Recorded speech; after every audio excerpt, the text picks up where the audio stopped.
So, Mark, did you see that video of Maya Bay from the beach? We talked on a previous show how tourists were banned from it for quite a few years because of the environment getting destructed. And now they're back in full force. And boy, are there a lot of them. The beach has a soft spot in my heart. Growing up, that came out what, like mid late 90s. And I was kind of like in that age, 16, 17 or whatever. Didn't really ever think I'd get to travel the world. And I saw that movie and you're like, holy crap, there's a place out there like that. And it's all CGI because they close in the part. But they really did film on that beach and it really does look amazing. Besides that, it's not all enclosed. And now it's like overrun with tourists. It's the last place I would want to be. I was there in 2008. It was pretty touristy then, and it's a beautiful place, but there's so many beautiful islands around there, so you can find that sort of scenery elsewhere. But I remember seeing that movie. It was so impactful to me. I remember seeing him sitting in that terrible hostel in Bangkok at the beginning, and as much as that sounded terrible, it just opened my eyes up in this foreign, exotic place that I'll never go to. And like you said, I never thought I'd travel the world, and I got to, and I guess we got to let other people do it too. I mean, that's what's cool about this show and writing and all of that. We help people realize those dreams. I never thought I'd go to Europe or anything, and I'm going to Thailand for the first time at the end of the year. Going to be in Bangkok. Got to drink some snake blood, just like the movie. And stay in that nasty hostel. Come on, you got to do it. No thanks.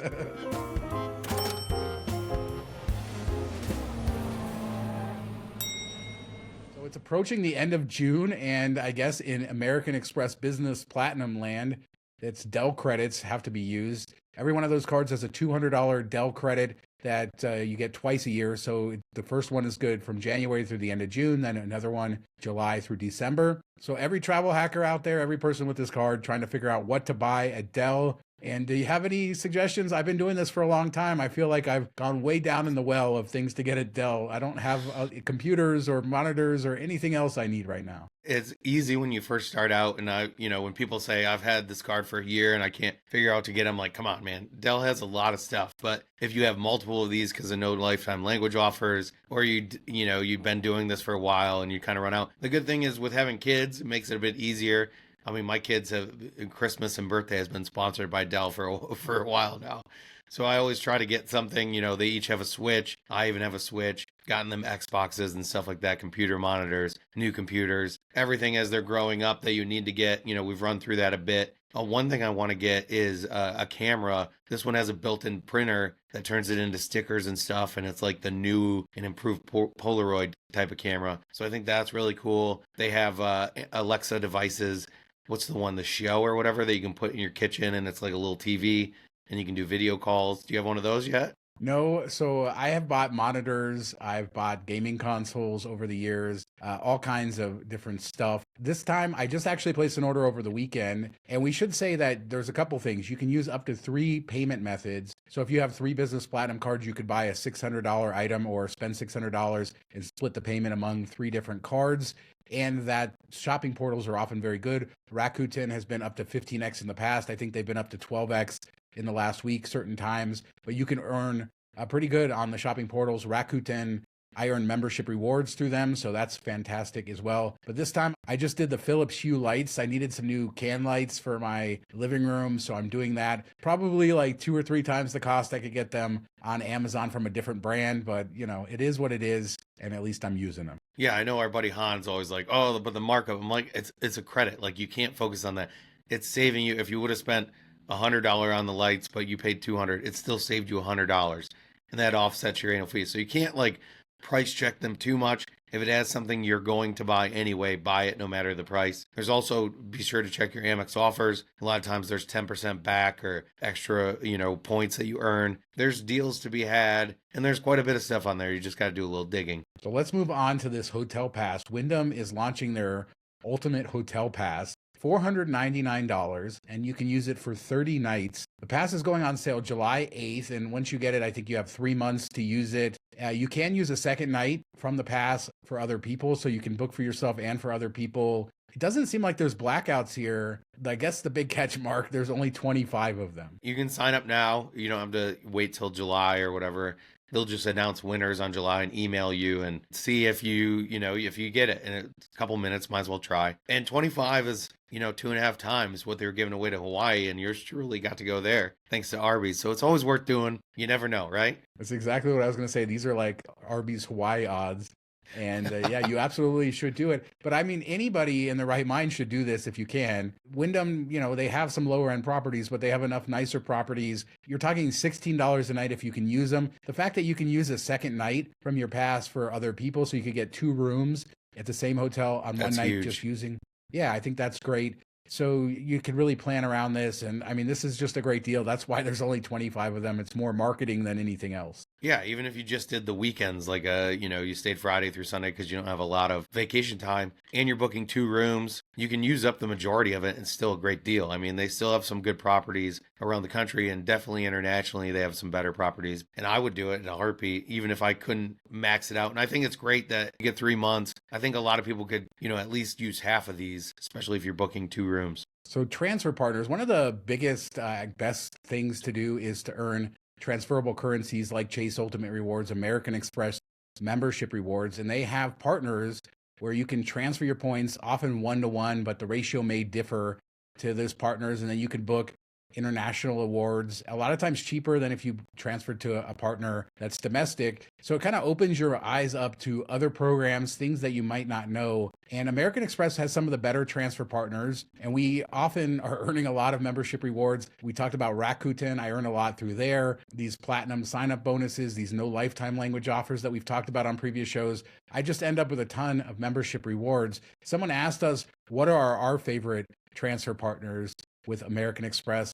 I'll start out with saying I don't really like the domestic transfer partners with them because they charge that stupid fee to transfer them. And does that bother you? Because I almost never do the transfer there because I don't want to pay the dumb fee. Yeah, I mean, I'm a Delta captive, so I do transfer to Delta sometimes. I wish they would have a bonus at some point, because Amex is pretty good about transfer bonuses, but I don't think Delta's had one since, like 2014 or something crazy like that, maybe even further back. But yeah, that little fee is annoying. I guess Chase and them just eat it. You don't get charged, where with Amex you do, but I will move it usually to like top off for an award, or occasionally there's something good on Delta. Like I know you ate it when you had to do that. When Delta, you could redeem 2 cents per point on their vacations, right? Yeah, that was a one-time deal. It was amazing. I did transfer American Express membership rewards for that. I ate the fee. I tend to, like, in normal times, wait for transfer bonuses, things like British Airways Avios. I've done quite a lot at a 50% transfer bonus. Also, Virgin, I've done those quite a lot too. But that's just generally my take is I'm trying to, find transfer bonuses in these other programs. And then if you have a specific redemption, transfer over.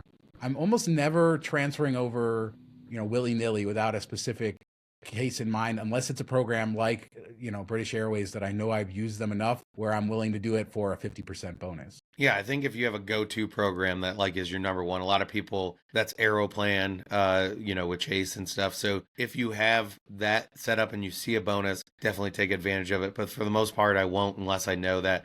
Virgin used to be like that for me back when you could get Delta flights to Europe or even domestic Delta flights for super cheap. And that's something that you learn along the way is that, booking a Delta flight with Virgin is often better than booking Delta with Delta's own miles, which doesn't make sense to people when they're starting out, but that's the way it works. Same with British Airways and American Airlines. But I would always just transfer if I saw a bonus and lock it in, like maybe get to a point where 100K for a round trip to Europe or something like that. I wouldn't just do all my points, but now it's tougher to find space for them, so I don't do it. Life Miles is probably my go-to for membership rewards right now, booking United flights and other partners like that. I just find their program to be fairly easy, good affordability, not too bad on fees, and Lufthansa flies from Detroit over to Frankfurt, and that's really best way for me to get to Europe. I've been a big fan of Life Miles. I've used them quite a bit over the years. I tend to transfer my city thank you points. In fact, I just used Life Miles for that flight from Honolulu to Japan. So I highly recommend that. I just use thank you points because I'd rather burn those. I'm always struggling to use those. And don't forget, like, there is an option to cash these points out, the membership rewards points. with the Schwab Platinum card, if you have that at 1.1 cents each, or like the business checking account, then you can get access to cash out at 1 cent each. While that may not seem like the best value compared to these outsized cents per point with business class, if you have a lot of points, sometimes it makes sense just to cash them out instead of locking them into a program or, holding them for some redemption that you may never do someday. Yeah, I know quite a few people do the Schwab cash out and just put it right into their Roth IRA and use it for saving for retirement. Hit that 6,000 cap, but actually, if you transfer out through that, since you're redeeming points, it doesn't seem to play into the cap. You definitely need to talk to your accountant about that. But it's something unique and opens up access to people. So it's kind of a cool feature of it. But it's a way to, fund retirement, fund college, and all that stuff just from earning points that you normally do. So this next story is an interesting one. Nuts on a plane. A former contestant on Love Island was flying Emirates to Dubai, and apparently he got served something with cashews in it after asking multiple times whether the dish had nuts in it. Now, Emirates says that they don't really cater to nut allergies, and a lot of airlines do the same thing. It's just too difficult to avoid cross-contamination. This guy's really upset with the airline because he asked multiple times. Apparently, the menu did say there was cashews, but he was never given a menu. He had his EpiPen, luckily, lots of oxygen. He survived. But it's really difficult for these airlines to have facilities that have like these very strict nutritional guidelines. And I don't know like who's in the right, who's in the wrong here. I guess if I had a nut allergy, my brother has a severe, he could die from nuts. He's super, super careful everywhere he goes. Yeah, I have a buddy that has a shellfish allergy. So if he's flying over water, like over the ocean, he just won't eat anything that the plane offers unless it's like bagged. He'll bring his own food and just eat that way. So it kind of stinks because you don't get to take advantage of all business class has to offer you. But like we've said before, the food isn't all that good anyway. But I mean, I understand that the airline's not catering to people with nut allergies, but the fact that they don't even know if it has nuts or not, and they're not giving out a menu, that I do have a problem with. I think that they should at least know what allergens are in each type of food, or at least give people the dang menu so they can check it themselves. Don't say for sure they're not in there when it's cashews. I mean, come on. Yeah, I think that's the problem here is the flight attendant screwed up and he asked them, and not that you should expect them to have everything nut-free or facilities where things aren't cross-contaminated. Glad the guy turned out okay. It's got to be freaky to have an allergic reaction like that on an airplane where you're trapped there. Obviously, he had his EpiPen, as anybody with that type of allergy needs to have, but it's a good story in the end that he's okay. And I don't know if we learn anything other than, it sucks to travel with a nut allergy. They don't even hand out honey roasted peanuts anymore, which was a favorite growing up as a kid. That was like the number one thing I got excited about when flying. I don't know why. We so stupid. Miss those peanuts. Stupid peanut allergy people. You ruined it for everybody. He's being facetious if you can't tell. Yeah. My brother, he ruined it for everybody. I wanted to follow up with two things for my Tokyo Taipei thing. We've kind of slowly been talking about that trip as we went, but I went on the opening day of Fantasy Springs, which is the new expansion at Tokyo DisneySea, and this is the largest theme park expansion in the history of the world. It costs $2 billion. Oh, wow. So it's the most expensive one. 4 huge rides there, an entire sort of kind of like a fantasy land where there's these water springs that run through there, huge rock work. They've recreated Neverland, Arendelle from Frozen, and then Rapunzel's Forest. These are all mini lands within there. You get to go inside the Arendelle Castle. The boat ride there is basically all of the technology you would expect. All the little Easter eggs from the movie too are in the queue, which is really nice. Beautiful at night. This is top level Disney stuff. Certainly bucket list worthy. This isn't a Disney show, but I thought I'd show some visuals of basically the best that anybody's doing in the theme park space happening in Tokyo. If you happen to be visiting Tokyo anyway, look at Tokyo DisneySea. This is the finest theme park in the world. Yeah, that's pretty cool. And high praise from you because I know how much you love Disneyland. So to say that this is the best is pretty impressive. And I hadn't heard about this. So just hearing you, describe it, I wish my kids were a bit younger when they were into the Disney movies. I think that would have been really, really excited about this. I mean, I was excited for Mario Super Nintendo World or whatever, and it was a small version. So I'm excited to see the Orlando Universal version of it, so it's a bit bigger. But for you to say that this is better than what they did, and they did an impressive job of theming, so this sounds really cool. Yeah, it's pretty amazing. I did an entire episode of Disney Deciphered with our friend Joe Chung, which should be on YouTube, and when that episode comes out, audio podcast sometime this week. So look for that if you want more information on it. For hotels, for points, on Tokyo Disney property, there is a Hilton and a Sheraton. Neither is a great value on points, but they're right next to the monorail, so they're pretty easy for accessibility. I stayed at both of those and they're fine. The last couple of years, I stayed at the Hyatt Regency Tokyo Bay, which is a little bit further away, but they have a shuttle. Pretty good redemption in Tokyo. Those are your options there. And then I wanted to talk about Taipei, Mark, really quick. The Grand Hyatt Taipei. And this hotel is famous because it's apparently haunted. Oh, no thanks. So I had heard about this from Joe Chung again, our friend. I had actually stayed there before in 2018, didn't notice anything. This was sort of the first 5-star luxury Western hotel in Taiwan. It was built in the early 1990s. And there's tons. That place has boomed a lot. So tons of newer hotels, but they've renovated it. It's pretty nice. A lot less smoky than when I was there the last time, but I had a ghost story to tell. So I've heard that it's haunted, but I hadn't looked up any of the actual stories about what had happened. So one time I was laying in the room by myself. I had sort of a headache from all of the heat and humidity. I left the family in the club. And then I was laying in the dark, just relaxing. And then they didn't have their elevator key, so I had to go bring them from the elevator to the room. Came back. The family's being all loud and the lights are on, and all of a sudden, all the lights in the room decide to turn themselves off. This wasn't like a power issue. I was able to turn them right back on. So I feel like the ghost was just chilling with me and then didn't like that the family disturbed it. I love how we go to the most like outsized idea for what happened instead of just like a short or whatever. But no, it'd be freaky, especially when somebody tells you that it's haunted. Then you imagine everything's haunted. Like, oh, I just heard a sound. It's got to be a ghost. I mean, how do all the lights in the room turn off out of nowhere? It didn't happen any other time. Like I said, there is People a little at the front thing desk just pushing buttons to keep it going. It's haunted. Yeah, it's haunted. Apparently, like you can ask the employees there to put you in a non-dirty room, as they call them. So there's this whole spectacle about this hotel, but it's located in the center, right next to Taipei 101. It had some Din Tai Fung soup dumplings, which they originate in Taiwan. Din Tai Fung does. Great time in Taiwan. Very cool thing. And we got to fly Starlux home. Maybe I'll talk about Starlux on the next show, the experience there, because I know a lot of people are interested in that. But it was a great trip. Haunted hotel, brand new Disney. What more could you ask for? Yeah, sounds amazing. You got your trip that you wanted, a little bit of Hawaii before. Glad we got to share with everybody. That Disney expansion sounds awesome. So we talked recently about how difficult it is to get awards. We talking about my last minute journeys to Asia and just how much more difficult it is to get, especially business class premium awards in cabins. And that's because I think a lot more people are playing this game.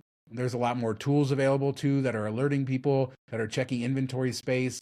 And that's why it's like really important to know when different airlines and programs release award space inventory. It's usually about a year out, but some are 11 months, some are specific numbers of days. And on Travel on Points, you guys just put out a full list of each airline and when they release space so that people can kind of jump on it right when it goes on, because that's about the best time other than if you're doing it at the very last minute. Yeah, we just talked about transferable currencies and how powerful they can be to book these type of things. And one of the things people do is certain airlines are known to release so many seats as soon as the space opens. It's not guaranteed for all airlines, but some will do it. So you need to know. And when I first got into this, I just assumed all airlines released awards and stuff and schedules on the same days. Didn't know any better that, some do it at 331 days, some do it at this many days. Like, it's kind of bizarre. And then the other tip or point that you should know is if you're booking using a partnership, like using British Airways, Avios to book American Airlines, it's based off like which one do you use? What days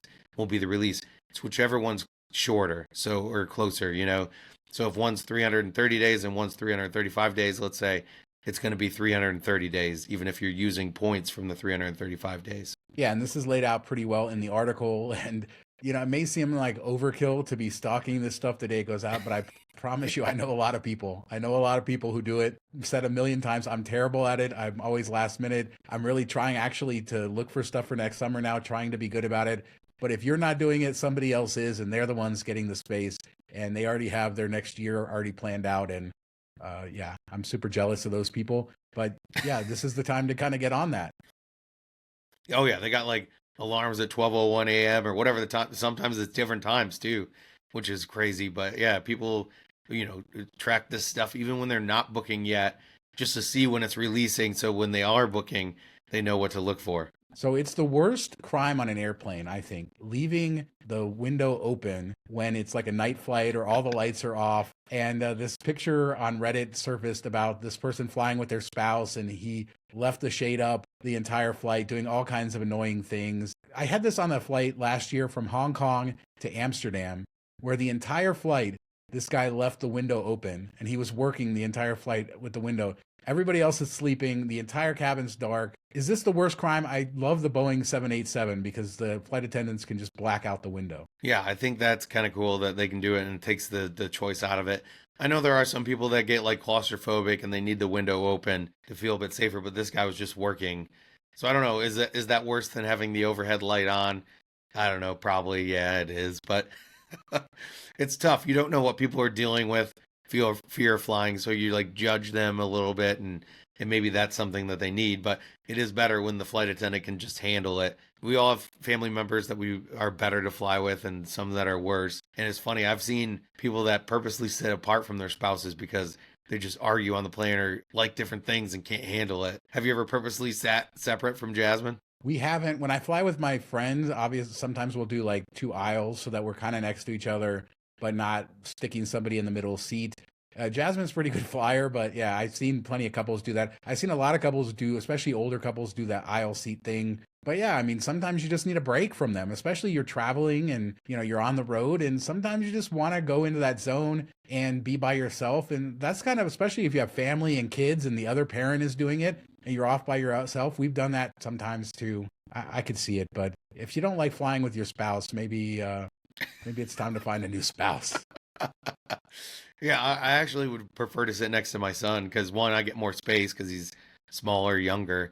My daughter, I get the most space with, but she's a very needy flyer, always asking for stuff. Not as bad as she used to be, but when she was little, it was like nonstop, like you were her catering chef and had to get her snacks and had to get her tablet set up and all that stuff. So I was like, oh, I'll take my son, and he's the person I probably traveled with the most the last few years since he got into flying and knows all the drills, he knows where to go at the airport better than my wife. So we always quiz her like, all right, how do we get to this place and see if she can find it. And then he's like, no, I'll do it. So that's kind of funny. So let us know what you guys think about anything we talked about. Do you split up from your family members when flying? The Wyndham Hotel Pass, your favorite Amex transfer partners, nuts on a plane? Hit us up in the comments. We do a show every Wednesday. We'd appreciate your support. Subscribe to the channel, hit the thumbs up, leave a comment, let people know we're here. Thanks so much for watching. Talk to you next time. I mean, the beach has a soft spot in my heart, or that my heart. The beach has a soft spot. You having a stroke now? Yeah, maybe.